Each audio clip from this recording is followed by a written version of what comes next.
Alors, on entend souvent parler des villes partenaires ou des jumelages, et on imagine un peu des trucs administratifs, un peu vieillots peut-être, des signatures, des photos officielles.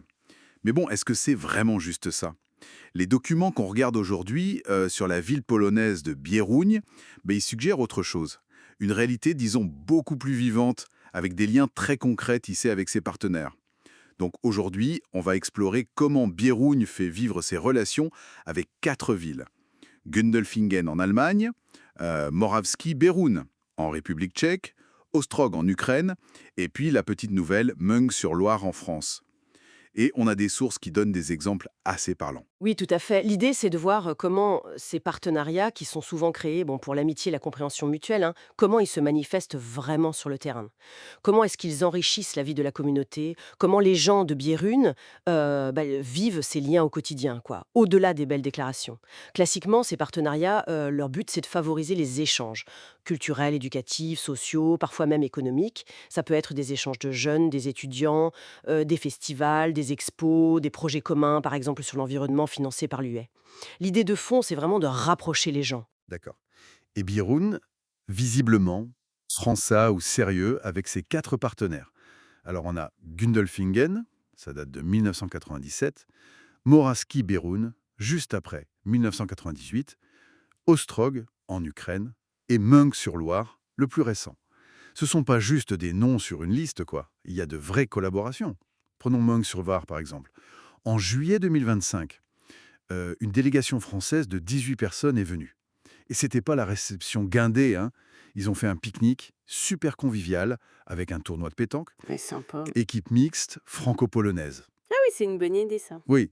Et le soir, bon, il y avait un dîner officiel quand même, mais animé par un groupe local, le Bieruń Blues Band. Franchement, ça donne une image très humaine. Hmm.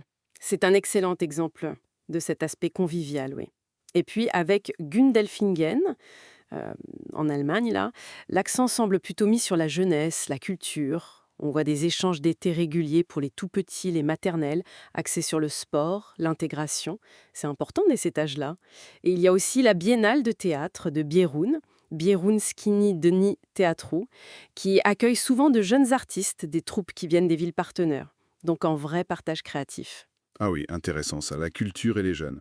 Et cette idée de créer des liens très tôt, on la retrouve avec Moravski Beroun en République tchèque, c'est ça, hein?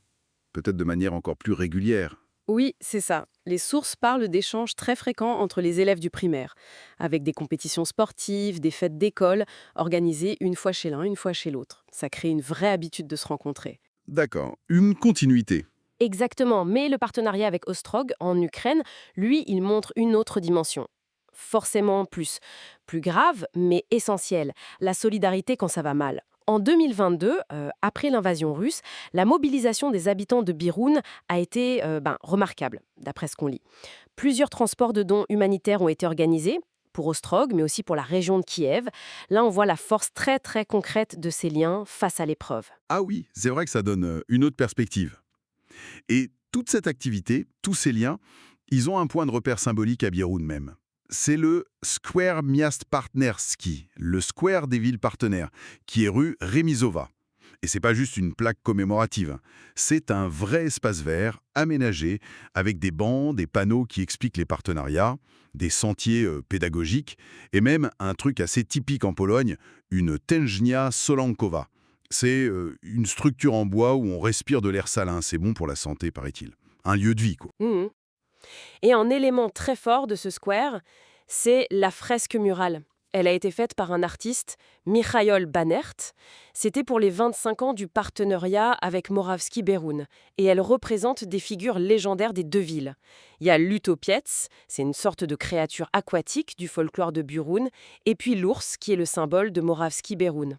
C'est une belle image de cette amitié qui dure. C'est une belle métaphore visuelle, oui. Tout à fait. Et donc, quand on met tout ça bout à bout, les pique-niques avec les Français, les jeunes artistes allemands au théâtre, les écoliers tchèques qui font du sport ensemble, l'aide humanitaire pour l'Ukraine et ce square qui symbolise tout ça, on comprend mieux. Ces partenariats, c'est pas juste de la paperasse. Ce sont des réseaux vivants, des gens de tous âges qui se rencontrent, des artistes, des écoles. Ça tisse des liens réels et ça façonne une sorte d'identité européenne vécue au niveau local. C'est ça qui est intéressant. Oui, c'est là que ça devient vraiment concret en fait. On voit bien que pour une ville comme Birun, ces jumelages, c'est pas du folklore.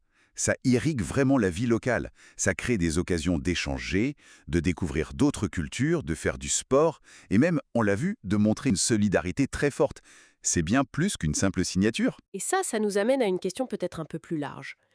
Si ces liens de confiance, cette coopération qui se construit patiemment au niveau local, de personne à personne, entre des villes comme Birun et ses partenaires en Allemagne, en France, en Tchéquie, en Ukraine, si ces liens sont si vivants, si importants parfois, est-ce qu'ils ne pourraient pas ou ne devraient pas nous inspirer un peu plus dans notre façon de voir les relations internationales à plus grande échelle?